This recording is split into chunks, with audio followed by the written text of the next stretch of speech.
Hey, good morning, everybody.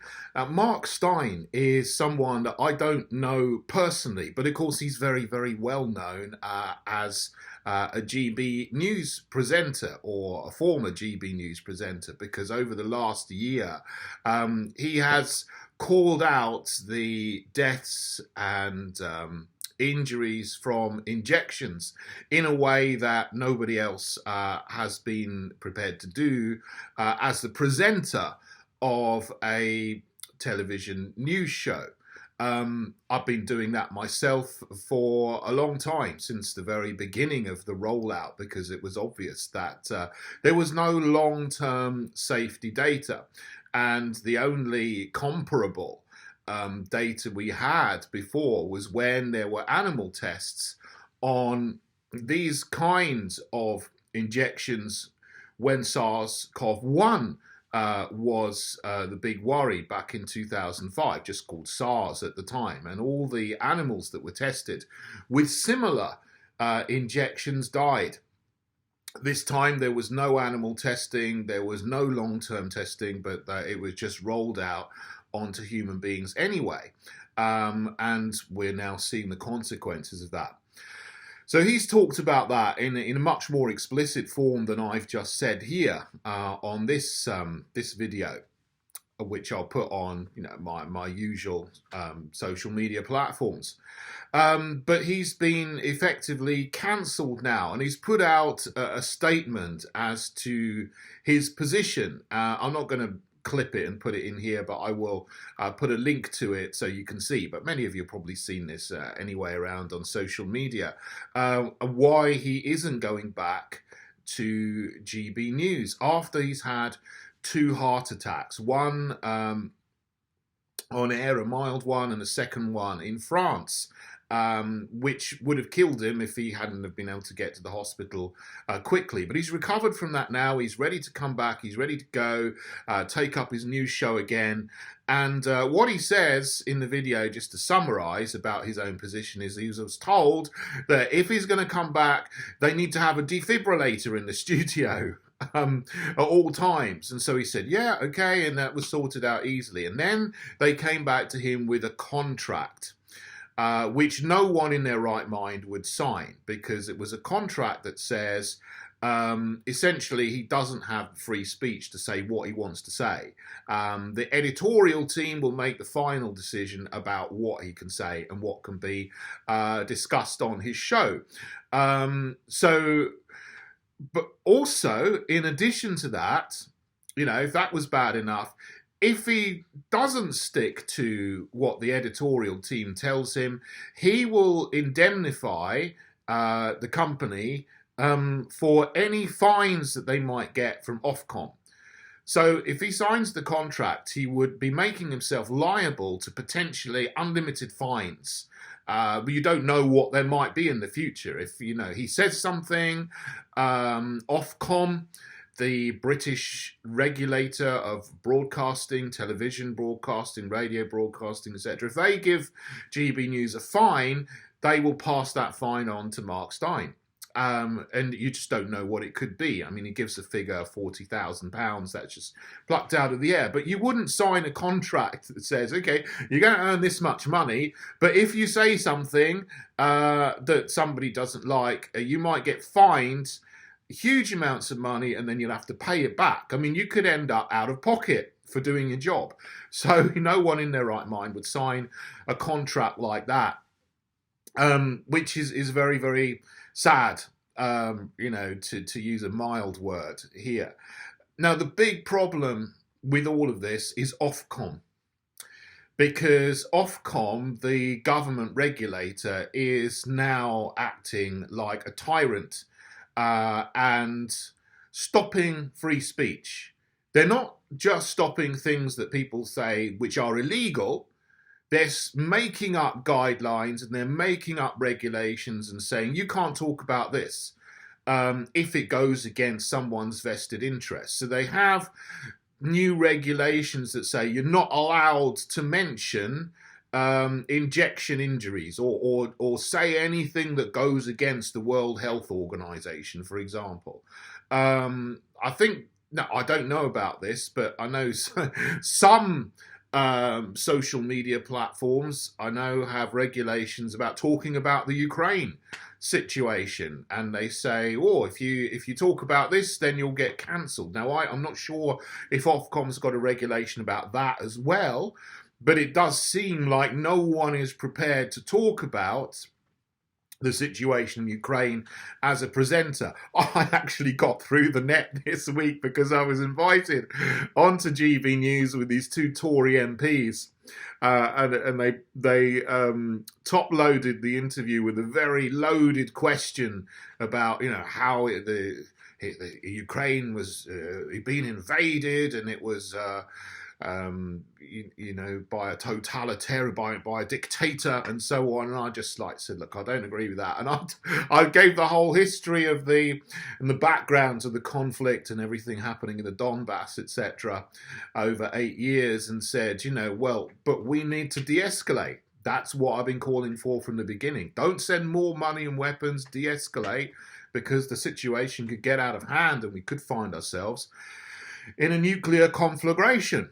That got through the net, and they actually, to GB News' credit, they posted that up on Twitter, and it's got 110,000 views now. You can have a look at that as well. I'll put a link to that in the box. It's great to be able to go on there and talk about that, and talk about the truth of things, which no one else is prepared to say. Obviously, it wasn't the presenters saying that. I very much doubt the presenters would have the freedom to say that now. But I, as a guest, as a commentator, can go on and say what I like, and then they come back and say, "Oh, well, I don't agree with that. That's the wrong view." But that's okay. So that's maybe how they get around it. But it's a very big loss, let's say, and again, I'm using mild words here, that Mark Steyn is not going back on to take up his show again, because he's effectively been ousted because no one would sign that kind of contract that he's got. So who knows what's going to happen in its place? Who knows what the future holds? I mean, myself, let me be honest with you, I was quite cynical about it, about GB News at the beginning, because they had a political commentator called Tom Harwood, and he was putting out tweets about me, implying that I'm a anti-vaxxer crank or conspiracy theorist. They're all on Twitter. You can have a look at them. And then they had Andrew Neil as the main presenter, who later on said that it's time to punish Britain's 5 million vaccine refuseniks. Is absolutely appalling, tyrannical, hideous thing to say, that was. So they were the people around at the beginning. Now, Andrew Neil went, and new people came in and seemed to lift a bit, and I think it's had a good year. 2022, I think it's had a good year. They've actually got people on who are really, really willing to challenge the narrative. I was first invited on in January 2022. It took a long time for them to invite me on, but I went on to the Mark Dolan show, to a segment called Mark Meets, and I had a free rein to say what I liked, and talk about myself, my politics, why I got into it, the Heritage Party, what my vision for the country is with the Heritage Party, and that was fantastic. And then I've been on Michelle Dewberry's show from March right round to January. I was on there in January this year. And then I've been on Neil Oliver's show once. I've been with these, two Tory MPs, Esther McVeigh and Philip Davies, and I was invited on to Patrick Christie's show as well. Unfortunately, I couldn't make it because it was a Friday evening, which wasn't a good time at the time, because I do things on a Friday evening. But there you go. It's but I'll go on again. So I've been invited onto a number of different shows, and I've had a good year. When I'm on Michelle Dewberry's show, they always put me against a raging lefty because they got to show balance. They can't, sometimes I think they can't let me just be on and say what I want to say. They have to have someone who has the opposing view to oppose you. But this is the thing. This is kind of Ofcom rules, that if you're a news station, you've got to show, not be biased. You've got to show that you're putting across both sides of the story, which is kind of ridiculous because, other news channels like Channel 4 and so on, I mean, they don't make any pretense whatsoever of not being biased. They're obviously, hard left, far left. And Ofcom itself is populated by people that used to be in the BBC. And the chief executive, someone called Melanie Dawes, was over in Davos at the summit of the World Economic Forum. And it seems that since that event in January, I know behind the scenes, a lot of people in the GB News there have been saying, well, they're now having Ofcom training on a regular basis to teach everybody about the Ofcom regulations and make sure they're complying with them. And they've just beefed up their compliance department.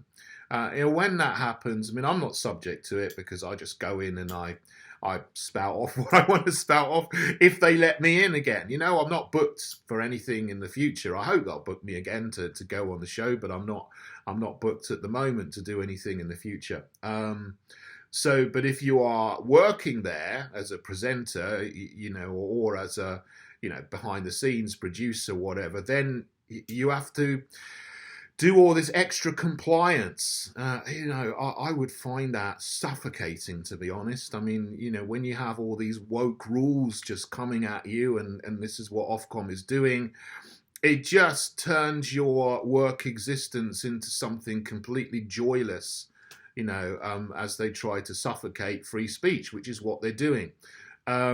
What needs to happen is that Ofcom needs to be disbanded. And no regulator should have this power to say, you can't say what you want to say. I mean, it's absolutely ridiculous. In the United States, for all its faults, it has the First Amendment where you have absolute free speech. Okay, again, there's still limits on that. You can't say, you can't incite violence. You can't incite murder. You can't incite crime. But apart from that, you can say any opinion you want, even on the television stations. You can be politically biased if you want. They all are, one way or the other. And you can say things even if somebody gets offended by them. Oh my goodness. Yes, you're allowed to offend people. But then the thing is, you realise whatever you say, someone is going to be offended by things. People are even offended if you don't say things. I get emails from people sometimes saying, you didn't say that, I'm offended. It's like, what? Sorry, I can't, what can I do about this? Whatever I say, one way or the other, it's, I've had a lot of people, few people say, oh, I'm offended by what you said on Ukraine. But the vast majority of people say, well, I really support what you said on Ukraine. It's ridiculous. And we should not be involved in that situation. We should be de-escalating. Okay, fine. So you have to take a stand in politics one way or the other and not be afraid to say what you think. And then you can have, hopefully, reasoned discussions about things. And then, you can listen to other people's points of view.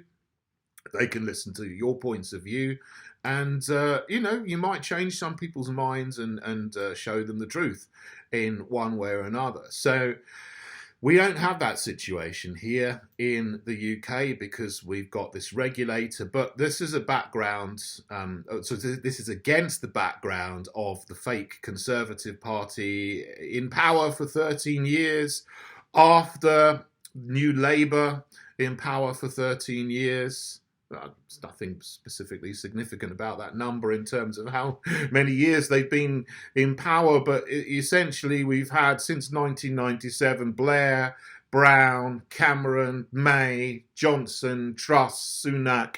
Every single one of them has been eroding free speech, and we have that now with bills going through Parliament to erode our free speech, actually to not just erode it, but to put the final nails in the coffin of free speech with things like the online safety bill, which is going through Parliament, which is going to totally clamp down on what you're allowed to say on the internet and social media. You know, if you say something, if anyone gets offended by anything, you know, you said something and thinks, oh, that was homophobic or misogynistic or Islamophobic, whatever, they can complain.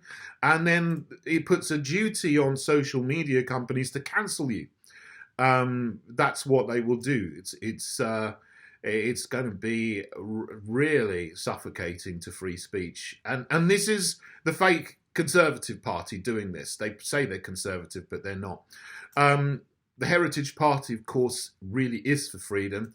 And what we will do is introduce into Parliament a Freedom Act, and we will overturn all of the legislation which has clamped down on freedom and free speech over the last 30 years or so, including the online safety bill if it goes through, the Communications Act, all the hate speech and hate crime laws, which then mean that you can't say certain things, you know, but we'll keep, obviously, you're not allowed to incite violence and you're not allowed to incite crime, but we'll get rid of this whole edifice of hate in law that allows people to silence you if they feel offended subjectively, rather than saying that was objectively wrong and therefore that needs to be, you know, a criminal sanction.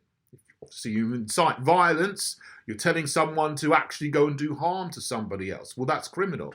But if you just say something that people don't like, for example, there are two sexes, male and female.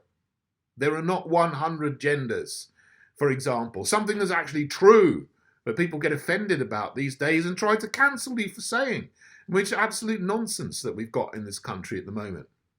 And it's the same, and I think the issue here with Mark Steyn and GB News and Ofcom, and obviously the big pharma companies behind the scenes that liaise with them at the World Economic Forum Summit, and they don't want people to have the freedom to question the safety and efficacy of their experimental injections. They're the people pulling the strings. You know, the issue with them is that they want to stop people from being able to have freedom to speak about things which are completely obvious from the data, but which harm their profits from selling this stuff. And people should always have the freedom to do that and to question it. And I was doing that from the very beginning, from Professor Ferguson's dodgy modelling in March 2020 onwards. And well done to all the people who've done that as well. You know, it's great to know people who have stood up from the beginning and questioned things and are still speaking out. So we need change in government. We need to get rid of Ofcom, and then we need to allow broadcasters the freedom to do this without massive compliance breathing down their neck. And then, you know, if you're really for free speech, you shouldn't be creating the conditions, let's say, where Mark Steyn finds it impossible to carry on working for you.